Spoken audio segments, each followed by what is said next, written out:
mu ne xay faamal aca kes mon bay ko dire ñaan amona yegoy amona ñaya njolor watila badamo jagola wari andi faye moni wari andi mon bay ko dire ñaan amona yegoy amona ñaya njolor wasila badamo jagola wari andi mone fayo mon bay ko dire ñaan amona yego mon bay ko dire ñaan amona yego amona ñaya njolor wasila badamo jagola wari andi mone kabiram ko dum ni to njongolor adogo ngoye adama sambaget bo pis kamam ayer ko ngeran bayo danja ma joko mi bayo waliande danja ma joko mi zo waliande bay wagan basane ngere wasila mone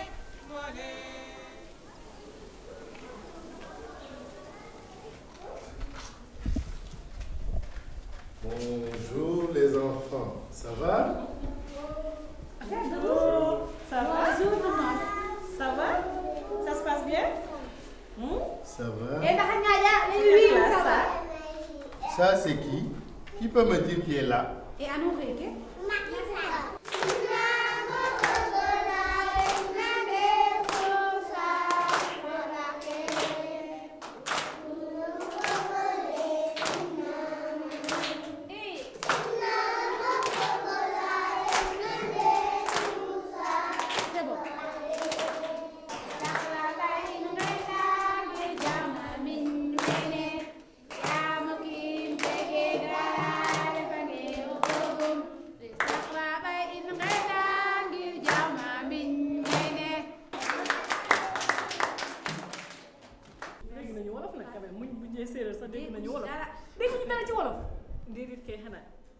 jërëjëf boobu ci séeréer mooy lan.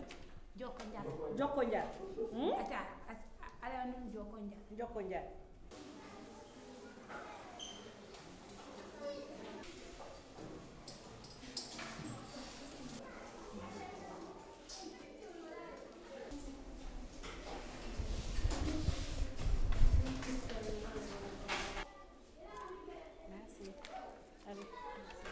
Géographie. Les régions naturelles au Sénégal. Le Sénégal peut se diviser en 6 régions naturelles qui sont la vallée du fleuve Sénégal au nord qui est une zone de la canne à sucre, du riz dans le Waalo et dans le Djeri. La région littorale où les Niayes, c'est le domaine des cultures maraîchères. Le centre-est ou le Ferlo, donc on l'appelle le centre-est ou bien le Ferlo. C'est une grande plaine sahélienne avec une steppe composée de gommiers et d'épineux.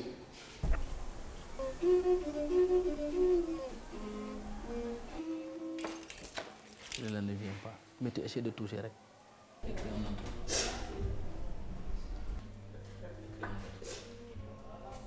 Avec les ordinateurs portables solaires qu'on a, donc pour apprendre aussi aux enfants à pouvoir utiliser déjà l'informatique à l'école primaire, donc les initier, et en même temps aussi à permettre aussi aux enfants de pouvoir accéder à l'Internet.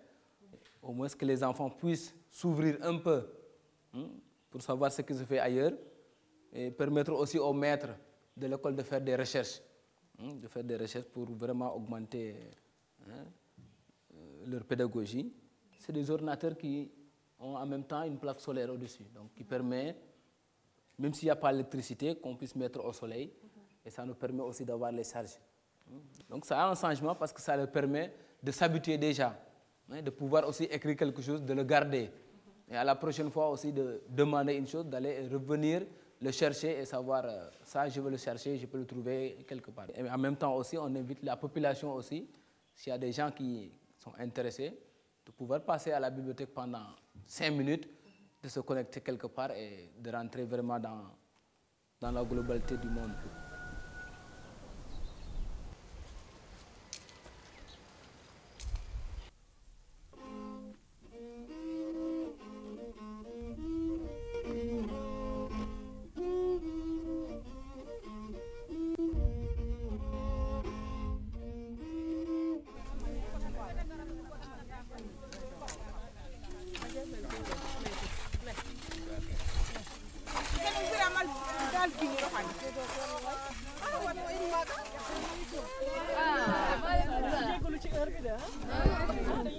xale yi ci école bi. xam nga tey dafa nekk fukki fan ak ñaar ci weeru fukki fan ak ñaar ci atu 2012 mooy lalati sax ñaari junne lu topp ci at yi gis ngeen ni mu nekkee daal léegi nag ñu ni addina bi yëpp dañu bëgg tey ñu xool lu toll ci téeméeri dëkk 180 pays téeméeri dëkk ak juróom-ñett fukk ku nekk ci journée ci tey jii lan nga nekk di def si gox yi ñoom nag ñu baaxee ni tey ñoom Sénégal du ñu dem fenn fu fii la ñu ñëw seet si leen tey jii yéen a ngi nekk di liggéey ñeneen ñi xëy na ñoo ngi foo ñoo ngi def leneen waaye am na ñi nga xam ne ñoom ñoo ngi nekk di daan seen doole pour que seen dëkk jëm kanam du dëgg ñaata fan ngeen di liggéey fii nii pour mun commencer waaw fan yi yëpp fii la ñu nekk pour préparer forage bi daal te gis na ne njëriñ bi waaw dañu doon bay nii pour ba mu setee ñu mun a def lujum pour jaay boo jaayee xam nga di nga yóbbu ci kër ga da nga am li nga jaay te di nga am li nga yóbbu ci kër ga loolu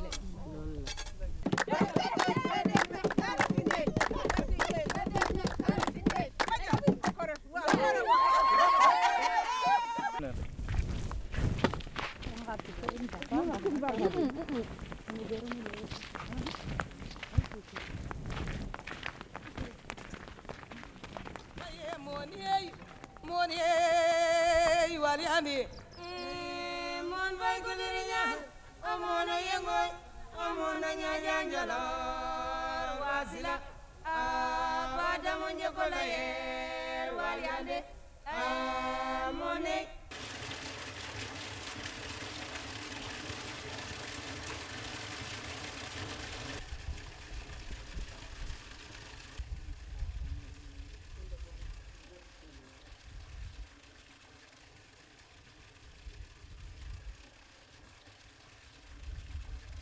Nous sommes dans un village qui est à 20 km de Mbour, certes, mais très enclavé par rapport à sa situation géographique.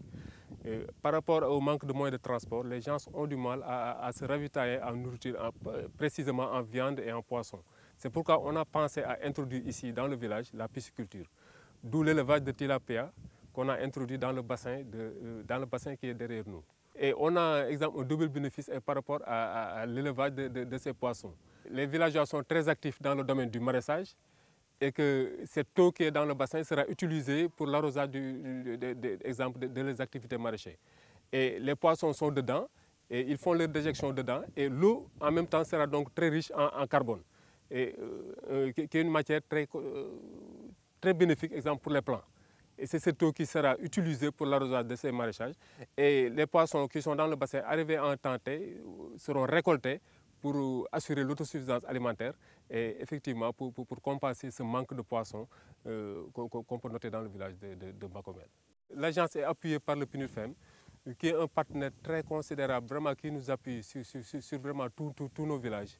Je peux dire que vraiment sans le PNUD, peut-être il serait plus difficile.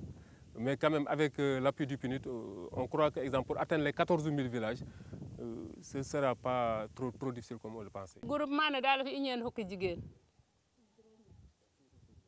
ñeen fukki jigéen ak juróom ñett ndaara tip na mbalank ne ka mbalank na na flip bo me ka ndef na reta mbal na rek kan jigege lip ge njawtina ne mi na bom mi ñegu geke ah xeyna re ek village garna rek re ek village garna dal raga ay njublo yo in calel ge ili eco village dalu te ci inge ke indamna in forage na angatna in halampa angatna in acek angatu li in way ngid me den itam joke denu njal paaxu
Nous sommes dans un poulailler construit en utilisant la technique la voûte nubienne. La technique de la voûte nubienne, c'est une technique qui permet à la fois la thermorégulation, c'est-à-dire que quand il fait excessivement chaud à l'extérieur, il fait doux à l'intérieur et inversement. Et ça nous permet de conduire des élevages modernes dans des zones où il était difficile de pouvoir conduire ces élevages modernes. Et ceci rentre dans le cadre de notre composante amélioration des moyens d'existence des populations. C'est-à-dire qu'ici, avec des poulets pontes, nous essayons de produire des œufs à commercialiser pour permettre aux populations d'avoir des revenus. Pourquoi ces revenus? C'est pour permettre à certains jeunes de pouvoir rester dans les villages et éviter le mouvement de l'exode rural. Parce que dans les éco-villages, tout notre travail, c'est faire l'exode urbain, maintenir les populations dans leur localité et travailler pour qu'ils aient des moyens d'existence durables.